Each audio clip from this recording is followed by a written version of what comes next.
The lord. ఈరోజు దేవుని వాగ్దానం మార్కు సువార్త 11వ అధ్యాయము 17వ వచనము. నా మందిరము సమస్తమైన అన్యజనులకు ప్రార్థనా మందిరం అనబడునని వ్రాయబడలేదా? అయితే మీరు దానిని దొంగల గుహగా చేసితిరనెను. ఈరోజు మనం బైబిల్లో చాలా ముఖ్యమైన ఒక సంఘటనను ధ్యానిద్దాం. యేసుక్రీస్తు దేవాలయాన్ని శుద్ధి చేసిన సంఘటన ఇది. యేసు యెరూషలేమునకు వచ్చినప్పుడు దేవాలయానికి వెళ్ళాడు.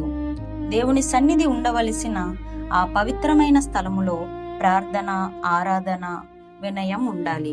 కానీ యేసు అక్కడ చూసింది పూర్తిగా భిన్నంగా ఉంది. దేవాలయం ఒక మార్కెట్లా మారిపోయింది. అక్కడ ప్రజలు పశువులు అమ్ముతున్నారు, పావురాలు అమ్ముతున్నారు, డబ్బు మార్పిడి చేస్తున్నారు. దేవుని మందిరం తమ స్వార్థ ప్రయోజనాల కోసం ఉపయోగిస్తున్నారు.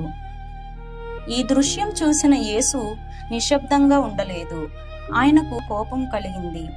ఆయన వారి బల్లలను తిప్పివేసి అక్కడ వ్యాపారం చేస్తున్న వారిని బయటకు వెళ్ళగొట్టాడు.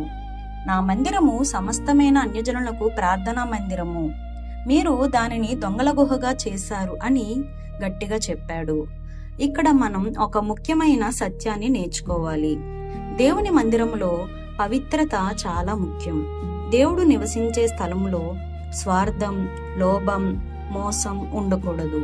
దేవుని సన్నిధి అనేది పవిత్రమైనది, గౌరవప్రదమైనది.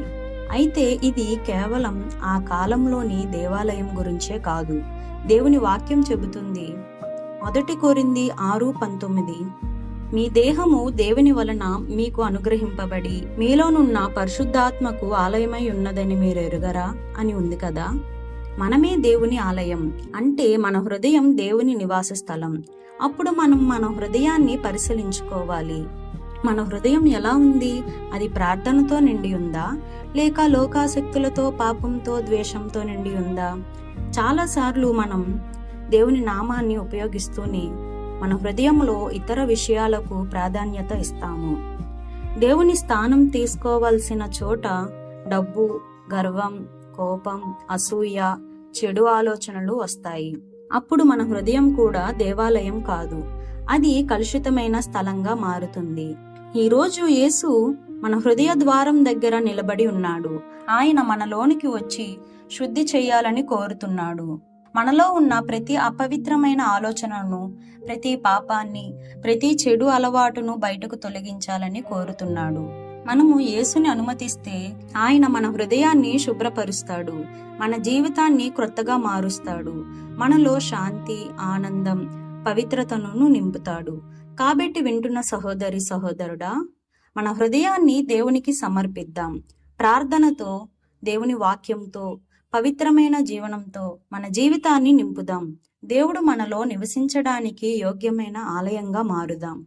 యేసు దేవాలయాన్ని శుద్ధి చేసినట్టు మన హృదయాన్ని కూడా శుద్ధి చేయనివ్వండి. అప్పుడు మన జీవితం దేవునికి మహిమ కలిగించే ఒక పవిత్రమైన ఆలయం అవుతుంది. ఆమేన్.